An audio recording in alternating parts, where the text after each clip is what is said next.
Hello viewers, আজকে আমরা জানবো কিভাবে আমরা ল্যাপটপের অথবা ডেস্কটপের স্ক্রিন রেকর্ডিং করব অথবা কিভাবে আমরা ল্যাপটপ বা ডেস্কটপের স্ক্রিনশট নিব।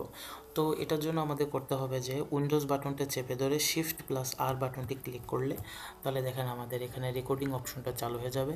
তারপর আমরা স্ক্রিনের যতটুকু অংশ আমরা রেকর্ড করতে চাচ্ছি ততটুকু অংশ এইভাবে মাউস দিয়ে টেনে নিয়ে তারপর এখান থেকে যদি আপনাদের হেডফোন থাকে তাহলে মিউট অপশনটি উঠিয়ে দিয়ে স্টার্ট বাটনটি ক্লিক করলে আপনাদের দেখেন 10 সেকেন্ড পরে এটা রেকর্ডিং হওয়া শুরু হয়ে যাবে।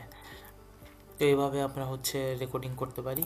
আরেকটা অপশন হচ্ছে যদি আমরা স্ক্রিনের স্ক্রিনশট নিতে পারি, সেটা হচ্ছে একইভাবে আমরা উইন্ডোজ বাটনটি শিফট বাটনটি এবং এস বাটনটি ক্লিক করে চেপে ধরলে তখন আমাদের স্ক্রিনশটের অপশনটি চালু হয়ে যাবে। এভাবে আমরা যতটুকু অংশের স্ক্রিনশট নিতে চাই ততটুকু অংশ সিলেক্ট করে দিলে আমাদের স্ক্রিনশটটা নেওয়া হয়ে যাবে।